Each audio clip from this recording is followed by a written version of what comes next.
He is the master terrorist, behind dozens of murderous attacks on innocent civilians. His hands are covered with Jewish blood. As far as Israel is concerned, he was an arch-terrorist. There is no choice but to take him out. Tasked with the operation is Israel's elite special forces unit. Sayeret Matkal is nothing short of legendary or mythical. But with their target hiding in an enemy nation 1,500 miles from Israel, this will be one of the most ambitious operations ever mounted. You go in, you kill him, you go out. Perfect assassination. This is the true story of the Sayeret Matkal mission to kill Abu Jihad.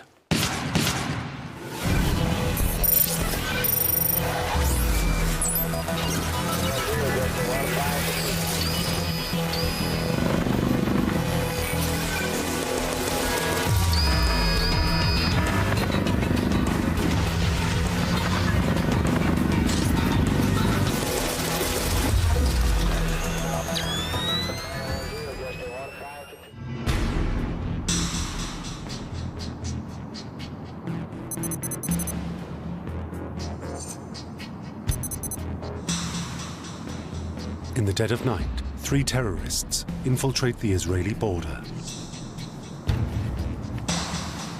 This was a raid by Palestinians. They armed themselves from a secret weapons cache that the PLO had in Egypt. Carrying AK-47s, they evade the Israeli border patrols. They crossed Israel's southern Negev desert. Their presence remains a secret until when they reach a remote desert road.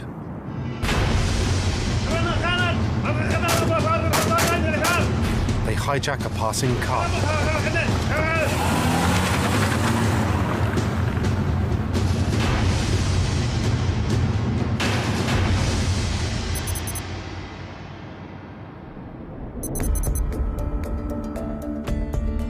Israeli intelligence receive reports about the car hijacking. They now know armed gunmen are on the loose inside Israel. But they have no idea what their target is. This triggered an enormous security alert in southern Israel. Roadblocks were put up. An hour later, the gunman's car is sighted approaching a high security area.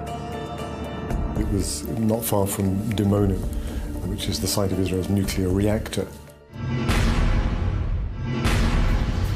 It becomes clear that the terrorists are planning to attack the Dimona reactor, Israel's most important military facility.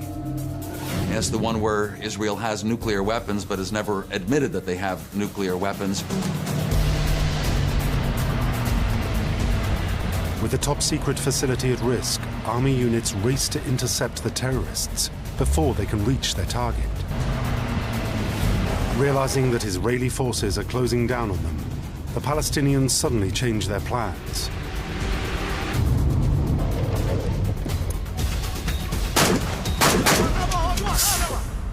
The group kidnapped a bus that was bringing workers from the Dimona nuclear reactor back home. Some of the passengers manage to escape, but 11 are trapped. 10 are women.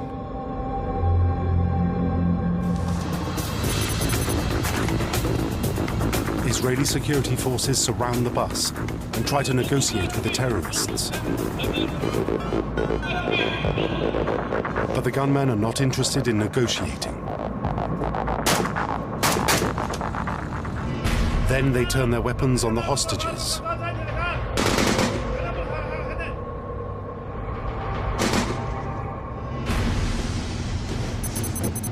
Now, the security forces have to go in. You know, from here, if you're not gonna respond, more people are gonna die. First, they get into position. Then, they strike.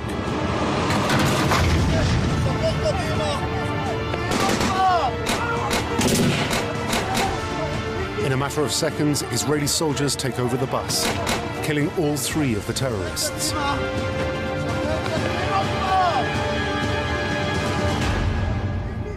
But quick as they are not fast enough.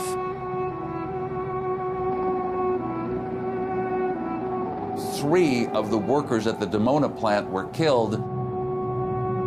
2 of the victims are young mothers. It becomes known as the Mother's Bus Attack.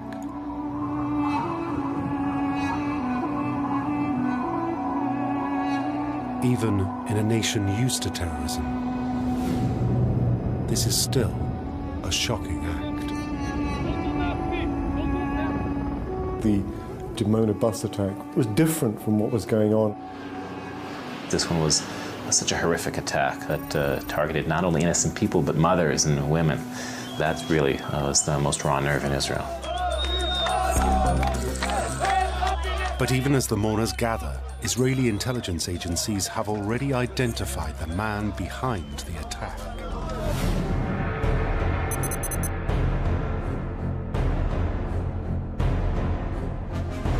The man they are after is Abu Jihad. In Arabic, Abu Jihad means father of the struggle. The Israelis know that this is a title used by a leading Palestinian commander. Abu Jihad is a nom de guerre, like a lot of Palestinian names. His real name is Khalil Alwasir. Abu Jihad is the legendary militant commander of the PLO. In the Palestinian organization, of course, he was admired as one of their top leaders. He is the number 2 man in the Palestinian Liberation Organization and heads its military wing. Abu Jihad was in charge of operations of Al-Fatah. Under Abu Jihad's command, Al-Fatah have undertaken dozens of attacks on Israel. He had organized and planned some quite significant Palestinian actions. Innocent people have been killed, often in brutal circumstances. As far as Israel is concerned, he was an arch-terrorist. Abu Jihad was a very dangerous man.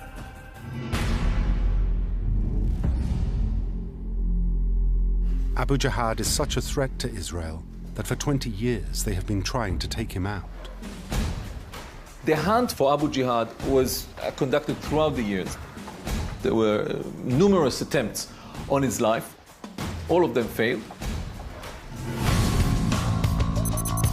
Israeli military intelligence first tried to kill Abu Jihad in Damascus with a car bomb. They missed. A decade later, the Israeli Air Force tried to kill him in an airstrike on Beirut. But again, he walked away. The Mother's Bus attack is proof that the master terrorist has reared his head once more. But the threat he poses may be worse than just terrorism. The Israelis believe that Abu Jihad is also behind the biggest challenge to their authority that they have ever faced.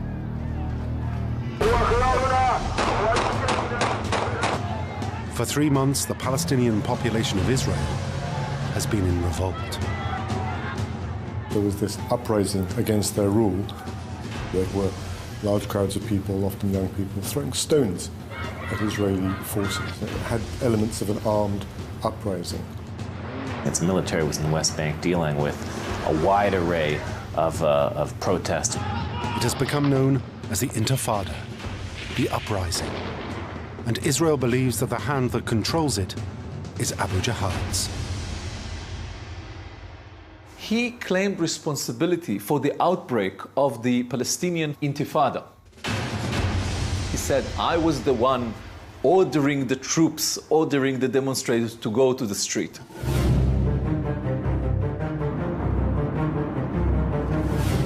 Israel cannot allow the insurrection to continue. The Intifada caused an enormous international damage to Israeli prestige worldwide. They felt they have to get back at Abu Jihad. They felt that he couldn't be allowed to get away with that. And the man who decides to deal with Abu Jihad is Yitzhak Rabin, Israel's Minister of Defense. Yitzhak Rabin, who was basically leading the Israeli intelligence and security forces.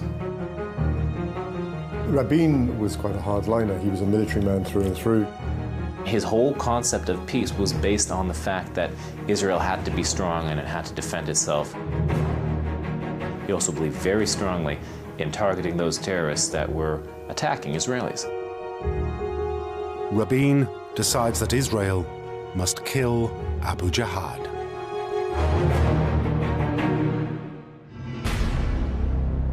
But immediately, Rabin faces a problem. Abu Jihad is a long way from Israeli shores.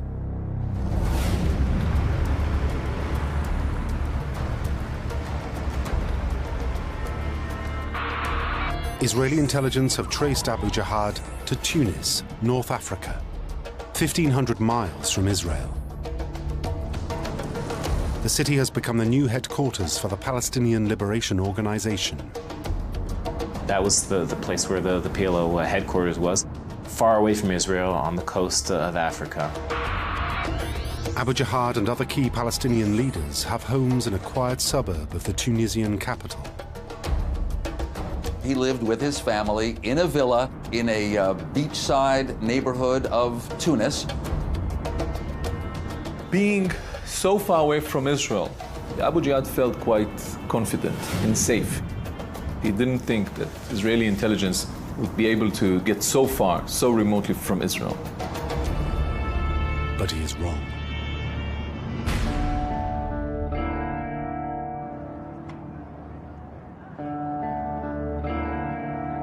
Abu Jihad is already under the watchful eye of Israel's intelligence service, Mossad. These people are followed, these people are tracked. They knew where he was. Israel's intelligence agency carried out surveillance of the area of Tunis where Abu Jihad was living along with other PLO leaders.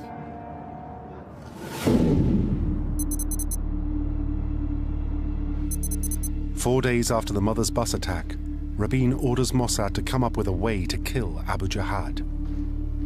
Initially, the agency is confident that they can do it themselves. They told Defense Minister Rabin that they could come up with an operational plan to assassinate Abu Jihad in Tunisia within 30 days. Mossad come up with various alternatives for killing Abu Jihad. By a sniper. By exploding his car.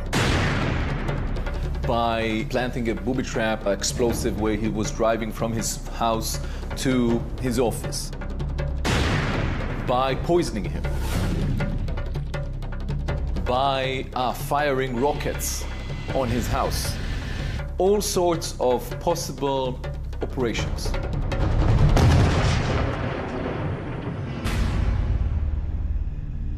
But Rabin rejects them all. None of these options guarantee that Abu Jihad will be killed. With the Intifada raging, they simply cannot afford to miss. As far as Rabin is concerned, there is only one way to ensure success: to kill him at point-blank range. It was decided that Abu Jihad is going to be killed in his house. But killing the PLO's military commander in his home, 1,500 miles from Israel, will be no easy task. Far harder to target somebody in Tunis than in somewhere that is 20 minutes flying time or just across one of Israel's borders. And so at the end of the day, Mossad came to Yitzhak Rabin and said, we are not able to do this alone. Skilled assassins as they are, getting a hit team inside Abu Jihad's house without being discovered is beyond even the Mossad. So Rabin now calls upon a highly secretive Special Operations Brigade, famed for their ability to strike at Israel's enemies wherever they may try to hide. When Israel wants to strike, Israeli leaders turn to a special unit of the Israeli military. The immediate candidate to perform the assassination is the General Staff Reconnaissance Unit. But in Israel, they are known by another name.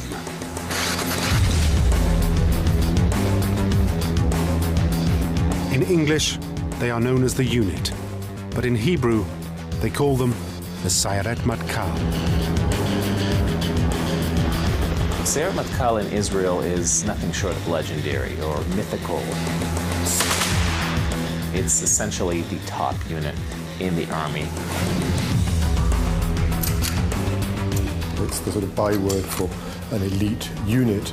There are others, but that's the sort of crème de la crème. It's a unit modeled after the British SAS. SEAL teams are similar to it, Delta Force is similar to it.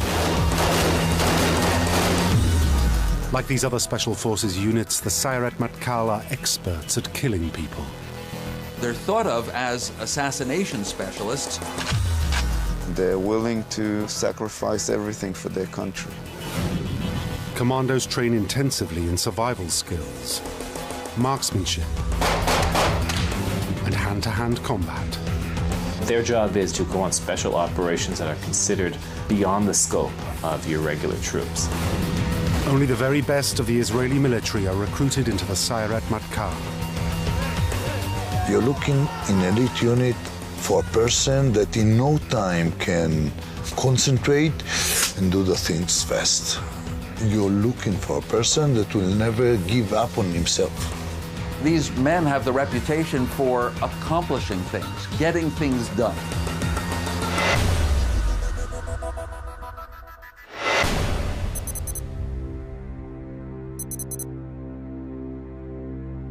That reputation was cemented by a legendary operation that took place in 1976.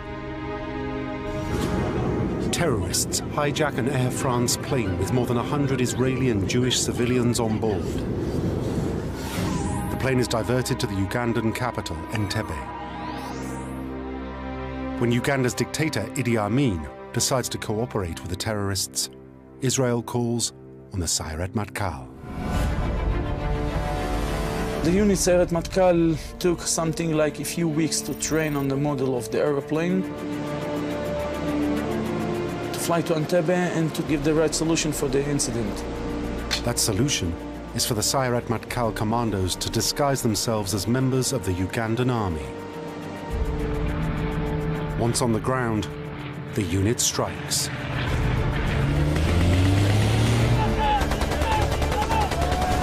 They went in there, did a counter-terrorist mission over 1,000 miles from home, killed the terrorist, got out of there alive.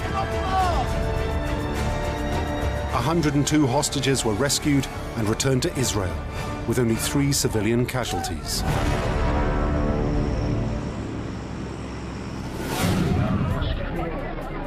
That lightning raid, of course, became legendary. And that was the beginning of their reputation as being a hardcore unit. Rabin believes there is no other unit better suited for the task of taking out Abu Jihad. So he puts in a call to a man who had been one of the architects of the Entebbe mission. He is Israel's most decorated soldier and a living legend. Ehud Barak. Ehud Barak was the head of Sayeret Matkal, one of the most famous commanders of Sayeret Matkal. He was in a position then as being a chief of staff or head of military intelligence. Very serious guy, very smart guy, very sharp guy, very decorated guy.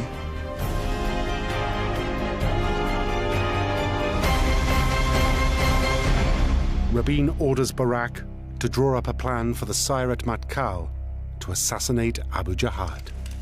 It will be known as Operation Show of Force. Now Barak demonstrates one of the hallmarks of the Sayeret Matkal, meticulous planning. The key will be finding out as much as he can about conditions on the ground. They, more than anybody, know the importance of intelligence and good intelligence. Despite the distance, if everything was carefully looked at in advance, there was a reasonable chance that they could be able to get away with it. First, Barak has Mossad send more agents to Tunisia.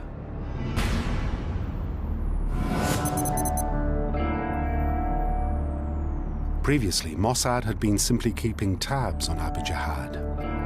Now they are tasked with gathering detailed information on his every movement. The Mossad sent people into Tunisia, posing as either tourists or business people, very routine again for the Mossad. They were sent to Tunisia to check all various questions that came from Sayeret Matkal. Posing as Lebanese Arabs, the new team liaise with the agents already embedded in Tunis.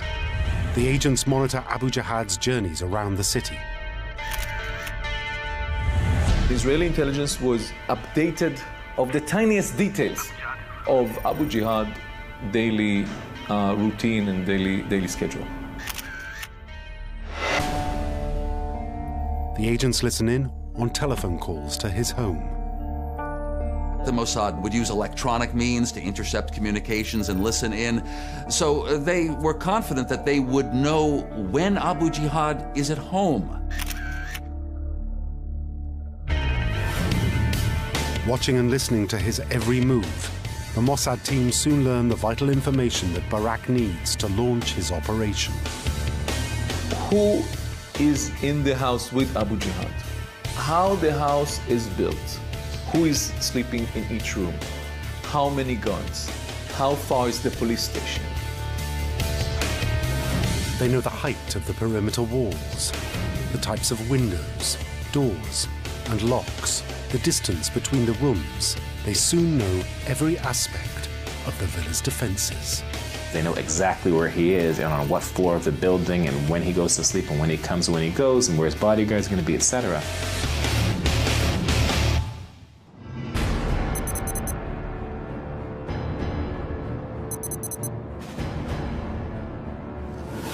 Armed with the intelligence from Mossad, back in Israel, Barak begins to draw up plans for the operation.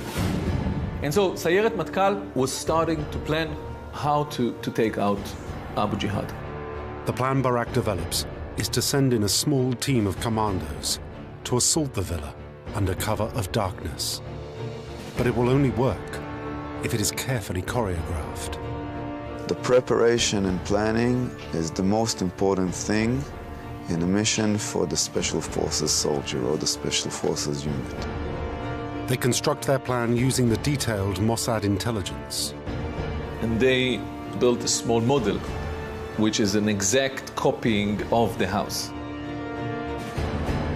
Barak marks out the guard posts and points of entry. They get all their intelligence together, and then they have to figure out the best route in to that target.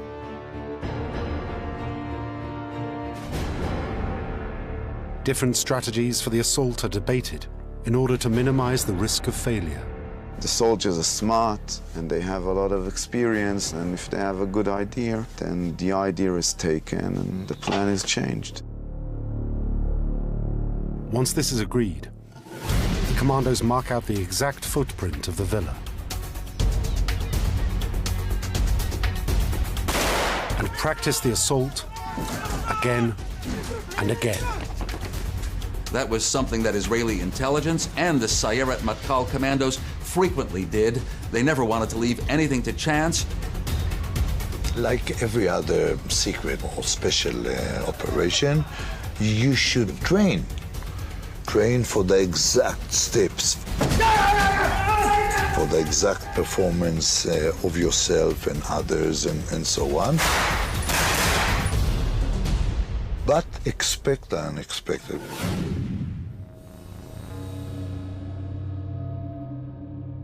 The next stage is to practice the mission in real conditions. Sayeret Matkal asked few people to donate a house in Israel not far away from the beach for rehearsals. House is quite similar to that of Abu Jihad. And again, practice the assault in Israel before embarking on the mission.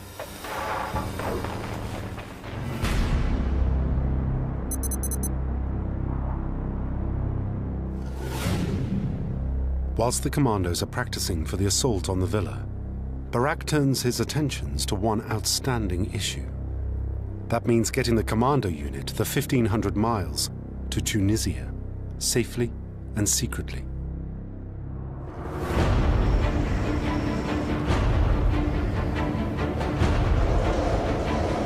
All arms of Israeli power would be involved here. The Mossad, the military intelligence, the Navy, the Air Force. Barak mobilizes the entire Israeli military. First, the Navy will take the commandos from Israel to Tunisian waters in missile boats. It was a huge armada of ships, airplanes, cargo ships, carrying helicopters. Above them, Barak orders the Air Force to be ready with an emergency evacuation plan. Sayeret Matkal is under the coverage of the Air Force in order to be evacuated if something really bad happens. It is an almost unprecedented mission in its size and ambition. This was a huge operation. Thousands of soldiers and intelligence officers from the Navy, Mossad, military intelligence.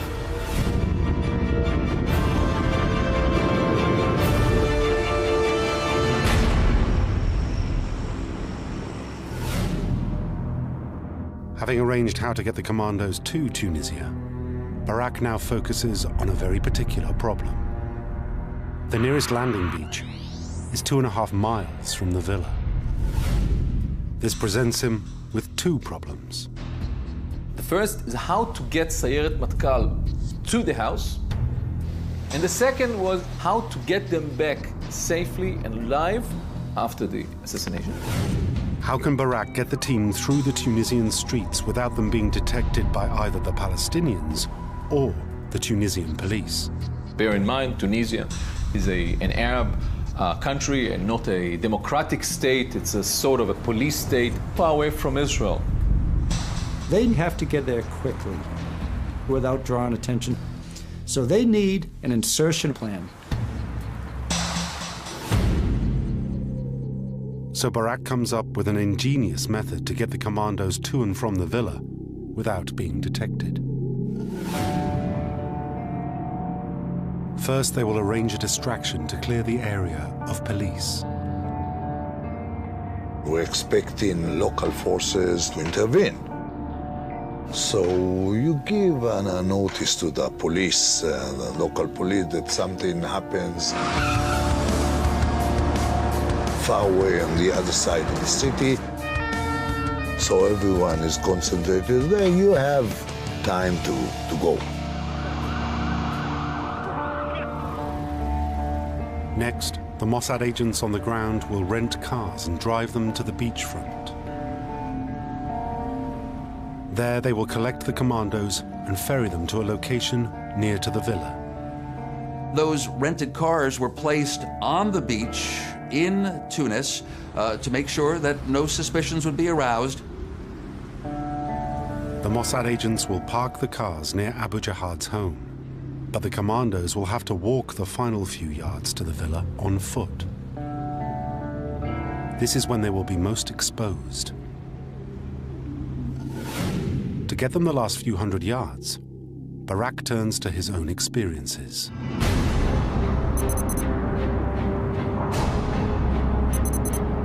"15 years earlier, Barak was involved in one of the most remarkable missions in the history of the Sayeret Matkal. The unit was sent into Beirut, the heart of enemy territory. They were sent to kill the men behind the slaughter of 11 Israeli athletes at the Munich Olympics.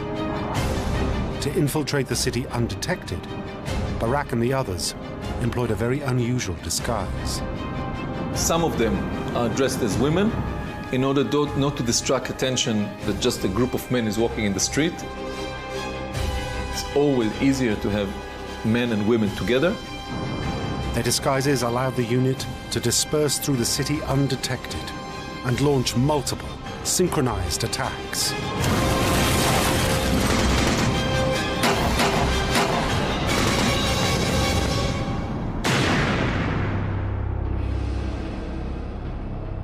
At the end of that operation, 15 known terrorists were dead. Now Barak's team will play the same trick in Tunisia in order to get to Abu Jihad's villa undetected. The Israelis felt that they could do that even in Tunisia, even 1,500 miles away, so that playbook was turned to once again. This leaves Barak with one final decision: to choose the man to lead the mission. He chooses Nahum Lev, the deputy chief of the Sayeret Matkal. Nahum Lev, his deputy, one of the most brave and legendary figures and different figures in the history of Sayeret Matkal, to lead the operation. Having read all the available intelligence, Lev declares that Abu Jihad is a dead man walking. He said, you know, I read the file on Abu Jihad. I knew how many Jews, how many brother Israelis he killed. I knew that his hands are covered with Jewish blood. He deserved to die. Lev's task is to be the first man into the villa and to locate Abu Jihad.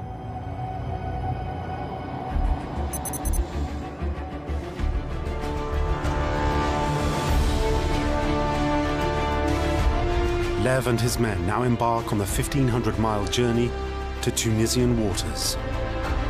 The quarter-century chase for Abu Jihad is almost over. At a military base south of Tel Aviv, a specially adapted passenger jet takes off bound for Tunisia. The Israelis used an electronic warfare aircraft, a converted Boeing. Barak will command the operation from the plane, which has been turned into a flying control center. A few hours later, the plane reaches Tunisian airspace. Barak now orders the Mossad team to the beach. The Mossad was waiting with the rented cars by the shore, waiting for the Sayeret Matkal people to come ashore.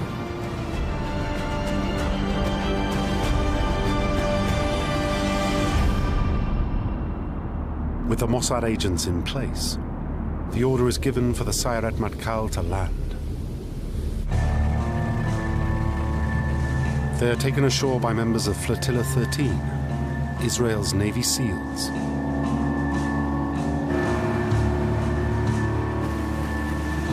To minimize sound, commanders row the last few hundred meters to shore. The Israelis landed in the dead of night. They were picked up by the Mossad people. Nobody was there when it came to Tunisian security. Immediately, the commandos change into their tourist disguises. They're all changing very quickly. They change their clothes to civilian clothes. Some of them are dressed as women. The whole group, Mossad, Flotilla 13, and Sayeret Matkal are waiting at the beach for the final go-ahead. As they wait for a green light, the commandos learn from Barak that there's a problem. Israeli intelligence have intercepted a phone call to Abu Jihad. Someone from the PLO headquarters called Abu Jihad and said that they were warned by apparently a European intelligence service that the Israelis are thinking of killing a PLO senior figure. Barak's fear is that if Abu Jihad suspects he might be the senior figure being targeted, he may flee Tunis immediately. The Israelis were quite afraid that he's going to take this threat seriously. Barak demands a report from the Mossad team watching the villa. Is Abu Jihad at home, or has he fled Tunis? The agents report that his Mercedes has been seen arriving at the villa, but they cannot confirm that Abu Jihad was in the car. They saw people going out of Abu Jihad house and getting into the house, but they didn't see their face. While Barak waits to find out where Abu Jihad is, he orders the Mossad agents at the beach to take the Sayeret Matkal to their position near the villa. Quite rapidly, they launched the force, the Sayeret Matkal force, from the beach to Abu Jihad house.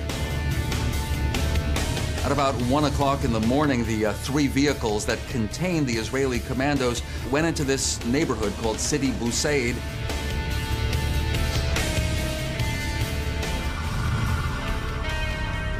One vehicle containing 8 Israeli commandos actually went to the front of the house. But Barak still cannot order the commandos to launch their assault.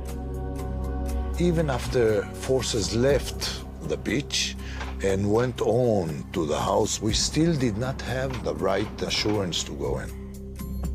They were waiting there for the final approval of the commanders of the operation that Abu Jihad is indeed at home. These are the actual words from secret radio communications between the units as they wait for the order to proceed. Bogart, this is Richard. I want to tell you it is possible that there are some people who are not sleeping in the office. Okay, Richard, I understand. They use code names and speak in English instead of Hebrew, in case anyone is listening.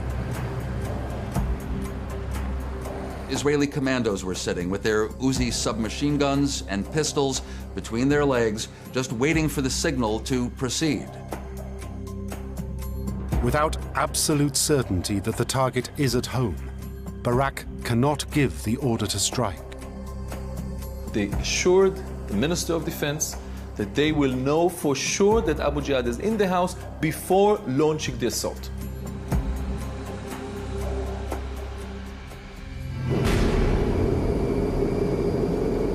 It is now that Barak shows the Sayeret Matkal's real quality. He has a backup plan. Israel is famous for being adjustable. We change views, we change our behavior, we change actions according to time and persons involved. That's elite unit.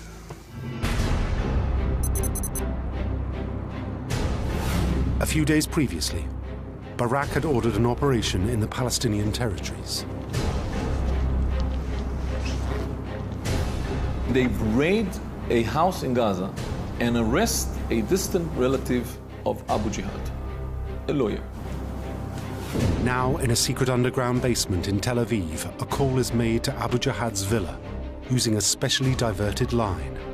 Something that would look like a phone call from Italy to Abu Jihad's office in his home.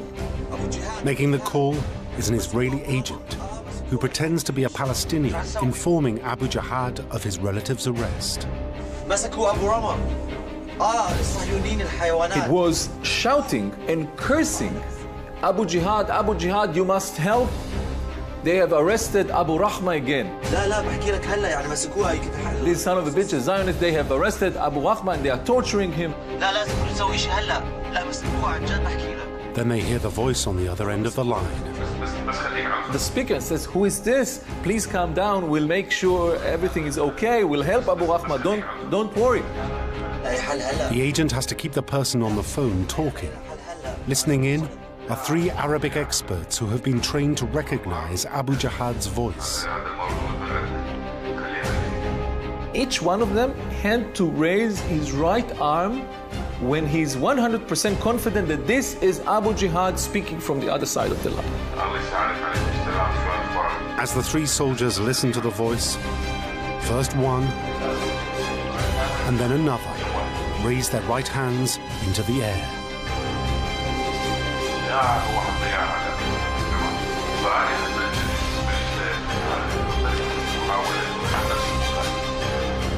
Finally, the third hand is raised. It was approved and confirmed and corroborated that Abu Jihad is in the house. Finally, Barak can give the order to strike. Bogart, this is Richard. You can leave the station. You can leave the station. Do it fast. I say it again, do it fast. Lev, the commander of the operation, and another commando dressed as a woman begin the final approach to the villa. Disguised as a romantic couple, they walk through the busy streets. Hidden in plain sight, nobody would think twice looking at these guys. Their task, to approach the villa undetected and take out the guard on the gate. So they were a pair walking in the street carrying a chocolate box. But the innocuous-looking chocolate box Lev carries actually conceals a gun. They had a weapon hidden under a box of chocolates. It's not going to be in a holster, and it won't be slung around the neck. Lev and his partner now approach the entrance to the villa, where the guard is sat in Abu Jihad's black Mercedes. They got close to the driver of Abu Jihad that was still sitting in the car. The woman distracts the guard by asking for directions. They pulled out a map and they wanted to ask him some sort of tourist request.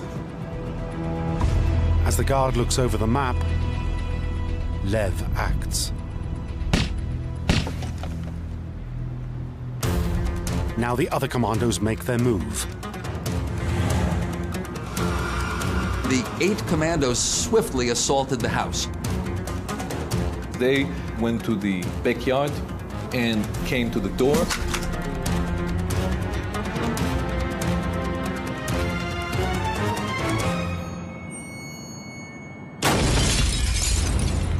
It made some noise, and Abu Jihad heard it in the upper floor.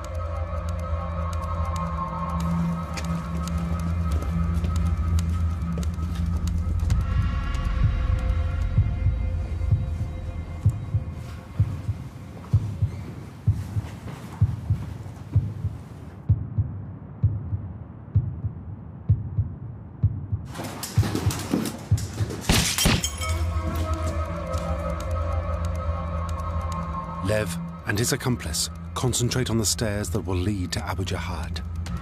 The other team go to take out the remaining bodyguards.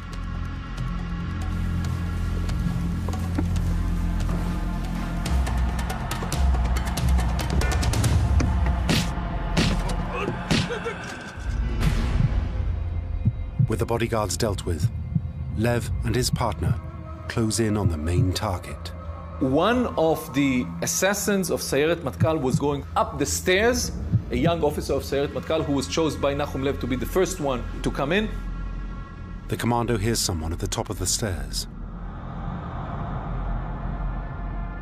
Is it Abu Jihad or an innocent member of his family?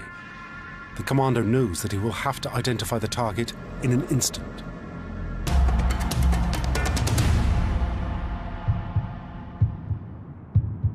The commando reacts instinctively.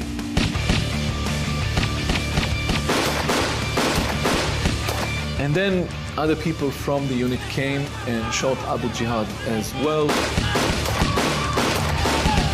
70 bullets hit Abu Jihad, and his right hand, which had held the pistol, was nearly severed. But as they are firing, Abu Jihad's wife suddenly appears. Scream, halas, halas, stop it, stop it. Don't you see that he's already dead? But even with everyone's nerves on edge, discipline holds. Even when the unexpected happened, the wife did not get hurt. We will avoid shooting even on the expense of getting hurt. Instead, Lev orders her to face the wall. And with Abu Jihad confirmed dead, the commandos depart. Once it was finished, they rushed into the cars, back to the beach, back to the boats, and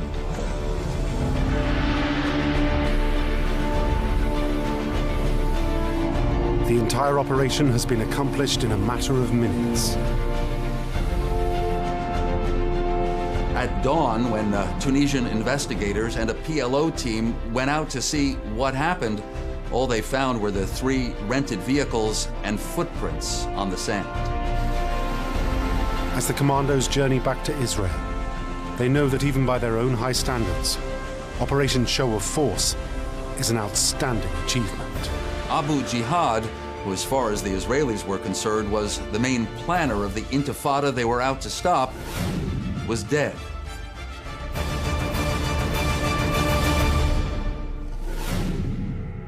But the mission hadn't been quite flawless.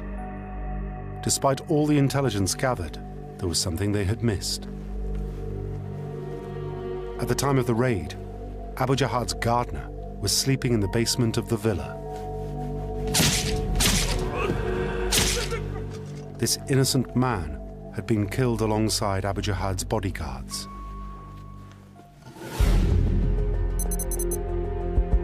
Soon news of the operation reaches Israel. When the troops were on their way home, it was already published that someone killed Abu Jihad in his house. Israel has never formally admitted to killing Abu Jihad, but there was never really any doubt about it. But there is a strange twist to this tale. The news of Abu Jihad's death does not have the effect Rabin had hoped for. It's all very well being clever at killing Palestinian leaders, but the PLO didn't disappear. The Intifada didn't stop. In fact, the violence gets worse.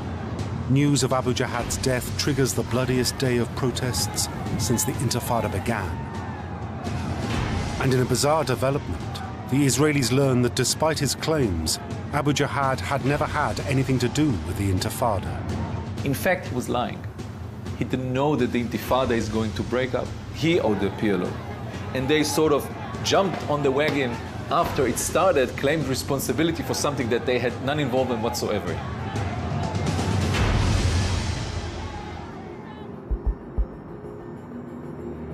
And the reaction of Israelis wasn't what Rabin had expected either. There was quite a lot of comment in Israel that, well, this was a brilliantly executed mission by our boys. At the end of the day, did it make much difference in the big picture? Not really. But one difference it did make was to the career of the man in charge of the operation, Ehud Barak. It's hard to overstate what a legendary career he's had. In the years after the Tunisian mission, Barak was made chief of the general staff. And in 1999, the Israeli people showed their admiration for the Sayeret Matkal when they elected this former leader of the unit to become Israeli prime minister. The Israeli public, though it doesn't know much about precisely what Sayeret Matkal has done, well, the Israeli public knows that it's a trustworthy group of men who get things done.